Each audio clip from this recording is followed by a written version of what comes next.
بسم الله الرحمن الرحيم. الحمد لله رب العالمين، والصلاة والسلام على أشرف المرسلين سيدنا محمد وعلى آله وصحبه وسلم أجمعين. أما بعد، ولا ليال دمانتين وان سلامي. السلام عليكم ورحمة الله وبركاته. وبرنامج كان دين تأي دونيدا حلقة دي سي لباتنات وحلقة قدام بيسة وسيسن كان كوبات برنامج كدين تأي دونيدا أن كدو بدونه. waxaa mahad iska leh Allah subxaanahu wa tacaala. waxaan kaloo mahad khaas u soo jeedinayaa walaalihii iga caawiyey barnaamijkan in la duubo, waqti badanna ila geliyey, dadaal iyo juhdi badanna ku bixiyey. ilaahay subxaanahu wa tacaala miisaanka xasanaadka ha u saaro. xalaqadan labaatanaad waxaan ugu magac darnay ogow siganaye. dhibaatada dhalinyarteena haysata ay guri walba taabatay, qoys walba ay gudaha u gashay, ama dariskaaga ay ku dhacday, ama qof aad taqaanid, ama qof aad meel wax ku wada barataan, ama qof aad macalin u ahayd. runtii waxa weeye waa dhibaato baahday oo problem waxa weeye aad u ballaaran, dad badanna haysta. qofkaysan ku dhicinna hadda ha ogaado inuu sigtay. beri adigu unbaa ku xigaya, reerkaagaa ku xigaya. dhibkuna wuxuu ka taagan yahay walaalayaal, badanaaba mashaakilka ka hortagna ma sameyno, iska badaaba in la sii odoroso, mustaqbal ahaan loo sii baaro, laga sii baaraan dego sida dhibka noocaana looga hortagi lahaa. waxaanuun aragnaa mushkiladu yaanu dul taagan, ama na haysata, ama qofka dariskeena haysata, ama annagaba nafteenni ku dhacday. waxaynu nahay mujtamac runtii horena aan ilbax hore u lahayn, xadaarad hore aan soo marin, mujtamac qunyar socoda 1960kiina helay maaragtay xorriyadiisii asagoo aanan u diyaarsanayn madani ahaan iyo ilbaxnimo ahaan iyo siyaasad iyo dhaqaale ahaanba aan u diyaarsanayn. runtii dowladdii ugu horreysay markaan helnay 2 dowladood kadibba annagoo aanan hana qaadin, fursad aanan u helin inaan xasilno iyo xasillooni siyaasadeed iyo xasillooni dowladeedba annagoo aanan helin, haddana mujtamacii Soomaaliyeed wuxuu maaragtay soo food saaray inqilaabka kadibna waxaanu helay haddana dagaal sokeeye oo runtii muddo dheerna na haystay, kaasoo keenay in dad badan oo mujtamaca Soomaaliyeed ay hijroodaan oo ay qaxaan ee aadaan dhulal reer galbeed. qaxaasoo aanan la balaan gareenin, oo aan la sii qorsheynin, oo aan la sii takhtiitinin, lagana sii tashanin, lagana fakarin. ba si kama ah si kadisa waxaan uga degnay dhulal maaragtay aanan nala dhaqan ahayn, nala kaljar ahayn, nala diin ahayn, naga jawi duwan, dhinac walba aan kaga duwannahay. runtii jiilkii ugu horreeyey oo Soomaalida ahaa wuxuu ku badbaaday rasiidkii hore ugu watay oo islaamnimada, rasiidkii hore aan u wadanay oo dhaqanka ahaa, rasiidkeennii hore aan u wadanay wadankii aan kala nimid. mashaakilaadku marka waxay bilaameen jiilkii labaad markuu soo baxay, baa waxaa la soo baxay mashaakil badan oo dhalinyar, mashaakilaad maaragtay qoysaska ah, furitaanka iyo arrimihii aan hore uga soo sheekeynayba. mashaakilaadkaas runtii mujtamacaadkeena haysta, khaasatan kuwa maaragtay jaaliyaadka oo wadanka banaankiisa ku nool. waxaan intaa noo weheliya dhowr qodob oo aan isleeyahay maanta iftiimi. xanuunka koobaad waxaa weeye walaalayaal, waxaa loo yaqaan as-samt al-ijtimaaci, in bulshadu ay shib ka tiraahdo problemada iyo mashaakilaadka, ay ka aamusaan oo aan laga hadlin, oo aan laga munaaqashoonin, oo aan waxba la iska weydiinin, oo aan xal loo raadinin. waxaad arkaysaa qofka dhalinyarta ah asagoo yar inuu mashaakil kusoo bilaabmay, masalan khamre inuu cabo, ama habeenkii uu soo daaho, ama guriga uu ka soo dhaxo, maaragtay calaamado tusaaya inuu cunugii soo yara maaragtay xumaanayo. waxaa laga yaabaa aabihii hooyadii inay ka indhalaabtaan. waxaa dhici karta inaysan horay mushkiladaas aysan u xalinin, ay ka indhagaabsadaan, ama ay la aamusaan, ama aysan dhakhtar la wadaagin, ama qof sheekha aysan la wadaagin, ama qof consultanti aysan raadinin baa dhacda, oo ay aamusaan ilaa mushkiladii ay isa soo tarto hodhowtii ay gaarto xaalad maaragtay ay qaraxdo, ama banaanka ay soo istaagto sida qoraxdaasoo kale aan sacabo maaragtay lagu qarin karin.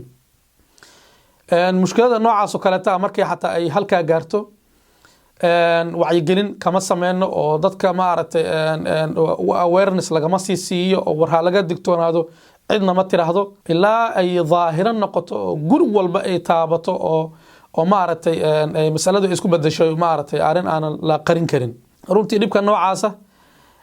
waxaynu kala mid nahay maaragtay dhulalka tirada badan oo muslimiinta ah siiba carabta waxaa u dhaqana in faamilaadku ay maaragtay sharaftooda iyo cizigooda iyo magacooda iyo maqaamka ay ku leeyihiin magaalooyinkooda iyo qabiiladooda iyo mujtamaca dhexdiisa inay hormariyaan mashaakilaadkii iyo problemkii gudahana la asturo ilaa marka problemku uu banaanka usoo baxo uu aan la asturi karin waa la qarinaya ama waxa lagu sameynaya waxa loo yaqaano kabti taa marka waxay keentaa in mujtamacaadku ay runtii mashaakilaadkoodu ay gaaraan heer aan la xallin karin oo aan laga daba tegi karin cilada labaad oo mujtamacayna haysata walaalayaal waxa weeye eedeyntu inay iska badato markii mashaakil noocaas ay yimaadaan oo dhibaatadu ay naga tira badato oo ay daahiran noqoto oo la wada arko inuu bilaamo in laiswada eedeeyo walaalihii ama culimmadii masaajidka jooga inay eedeeyaan maaragtay faamilaadku inay eedeeyaan masaajidadii inay yidhaahdaan dhaqaalaheenni iyo xoolaheenni iyo lacagteenni iyo dahab iyo xoolo waxaan haysanaba masaajidkii baan ku bixinay cagku iyo wadaadadan ayagaa dhibka ka dambeeyey macalimiinta in la eedeeyo macalimiinta inay waalid ka eedeeyaan in qof kastoo naga mid a qofka kale uu eedeeyo uu maaragtay uu habaaro baa dhacda taa marka waxay keenaysaa inay yaraato in qofkeen uu xal keeno in afkaar cusub la keeno in hal abuur lala yimaado ibdaac in la sameeyo nin walbo naga mid inuu dadaal iyo juhdi uu bixiyo si xalkii loo gaaro anigu waxaan xal ahaan u arkaa in maaragtay mujtamacaadkeennu loo abuuro loo sameeyo maraakiis cilmi baaris ah institutionno cilmi baaris oo lagaga hadlo mashaakilaadka mujtamaceenna haysta mashaakilaadka dhalinyarteenna lagaga hadlo nafsiyaadka mujtamaceenna lagaga hadlo fursadaha aan haysanno makhaatirta iyo dhibaatooyinkan hor yaalla lagaga hadlo caqabaadka iyo taxadiyaadka jira kadibna loo keeno xalal lasii odoroso mustaqbalka wuxuu noqon doono loo keeno barnaamij iyo mashaariic u qalma la keeno maaragtay tarbiyo iyo asaaliib iyo wasaa'il dhalinyarteena lagu maaragtay badbaadiyo lagaga hortago mashaakilka haysta maraakista noocaas oo cilmi baarista ah u malayn maayo hal markas ama hal santar oo cilmi baaris oo hadda Soomaalida ay leedahay dowlad ahaan iyo shacab ahaanba oo farta lagu fiiqi karo inuu jiro u malayn maayo meesha dowladaha hormaray lagu qiyaaso inay leeyihiin wax gaaraya maraakis ilaa 6500 oo santar oo cilmi baaris ah 2000 oo kamid ah maaragtay wadankan Mareykanka uu ku yaalo waliba 1000 ka siimada caasimada Washington ay ku yaalaan kuwaasoo maaragtay xarumo cilmi baaris oo siyaasadeed iyo kuwa bulshada iyo kuwa amniga iyo kuwa dhaqaalaha iyo kuwa istaraatiijiyaadkaba leh runtii dowladaha hormaray cilmi baaristaasi leeyihiin waxaan aad ugu talin lahaa qodobka koobaad si bulshadeena Soomaalida ah kuwa gudaha ku nool iyo kuwa banaanka ku noolba loo helo maaragtay xuluul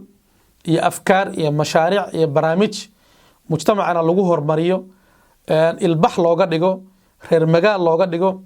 lagu diraasiyo mashaakilaadkeena iyo problemaadkan haysta waxaan u baahanahay runtii cilmi baaris noocaas oo kale inaan helno la dhaqan maaragtay galiyo dhaqaalo lagu bixiyo la iskugu tago masaajidada iyo dugsiyada dadka dhaqaalaha leh dadka maaragtay siyaasiyiinta ah mufakiriinta ah in la helo maaragtay cilmi baaris noocaas oo kale aad iyo aad bay runtii mujtamaceena wax uga qaban lahayd faa'iidooyinna looga heli lahaa waxay kaloo noo faa'iideyn lahaayeen maraakistan cilmi baarista ah inay keenaan aragti ama ru'ya ama fishin ummadan Soomaaliyeed mustaqbalkeeda wax ka bedela qodobka labaad oo aan isleeyahay xooga aan saarno waxa weeye tarbiyada masaajidadeena iyo dugsiyadeena iyo iskuulaadkeena intaba waxa ku baxa manaahij curriculumyo ummadaha meesha laga bedelana waa waxbarashada iyo curriculumkeeda iyo waxa manhajka u ah waxaa loo baahan yahay haddii waalid aanu nahay macalimiin aynu nahay aqoon-yahan aynu nahay waxgarad aynu nahay in manaahijta ciyaalkeena loo dhigayo iskuulaadka la ilaaliyo la muraaqabeeyo laga warhayo kan dugsiyadeena aan ku dhageyno laga warhayo waalidiinta ay maaragtay fikrad ku darsadaan waxaa muhiim ah inaanu ogaano haddaanu nahay macalimiin iyo maamul iyo dugsiyaba wadciga hadda lagu nool yahay xaaladda lagu nool yahay inaysan anfacaynin ciyaalkeenna in qur-aanka keliya la xifdisiiyo. qur-aanka ha la xifdisiiyo, ha la baro. annagoo qur-aanka u dhigeenna aan ku dhinac wadno manaahij islaami ah, tarbiya leh,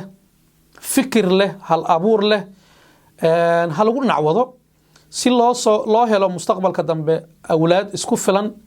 ayaga fikri kara, go-aanna gaari kara. waxaa dhacda mujtamaca Soomaalida inuu yahay mujtamac qur-aanka lagu yaqaan, xaafidiin ah. cunugii markuu 5 sano jiray qur-aanka lagu bilaabay, asagoo 10 sano jira qur-aanka u dhigto, 15 asagoo jira qur-aanka u dhigto, asagoo 20 jira inuu galaaska dhex fadhiyo wali uu qur-aankii wado.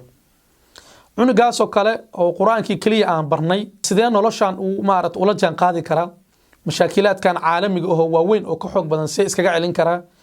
arrimaha atheist ah, arrimaha gaalnimada ah, shakiga diinta laga gelinayo, daraagiskii, filimaantan xunxun. cunugii uma aanan diyaarinin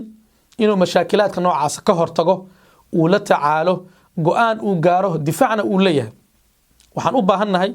in ciyaalka markay 5 jiraan ilaa 10 jir oo kale in qur-aankii la baro, laguna dhinac wado tarbiyadda. 50% camal iskugu wado. 10 hadduu cunugii dhaafo, 70%, 80% ciyaalka waxay dhiganayaan inay noqdaan tarbiya iyo mashaariic iyo afkaar loo diyaariyo mustaqbalka. 13 mar haddiiba gaaraanba laga joojiyo awlaadda xoogga lagu saarayo qur-aanka keliya, in la baro tafsiirka qur-aanka, macnihiisa, siirada nabiga sallallahu alayhi wasallam, tarbiyadii in la baro, dhaqankii in la baro, in cunuga lagu abuuro isku kalsooni isku qabo iyo difaacaas uu iskaga difaaci lahaa mashaakilaadka jira iyo shubahaadka jira iyo shahawaadka jira. taa marka go-aankeeda waxaa gaari kara waalidka. waxaa looga baahan yahay wadciga ay ku jiraan inay ogaadaan, xaaladda ay marayaan inay la socdaan, in cunuga loo diyaariyo inuu isku filnaado, go-aanna uu gaari karo, dhibaatooyinka mustaqbalka hor imaan karan uu la tacaali karo, hadday noqdaan dhibaatooyin shubahaad iyo kuwa shahwo ahba. waxaan u baahannahay inaan la nimaano waxa loo yaqaano al-amn tarbawi iyo al-amn al-fikri. tarbiyadda ciyaalkeena la siinayo in laga warhayo si amaan loo helo, ciyaalka fikirkoodana in la ilaaliyo. waxaa dhici karta ciyaalkeenna markay dugsiyada ka soo baxaan, kii ka hor yimaadaba uu borogram ku shubi karo. daraagiska in la siiyo way u fududahay, in daraagiska lagu tababarana way u fududahay, in filimaantan xunxun la barana way u fududahay. dhinaca kale in lagu abuuro shubahaad, afkaar khaldan in lagu abuuro oo cunugii xajir laga dhigana aad bay ugu fududahay.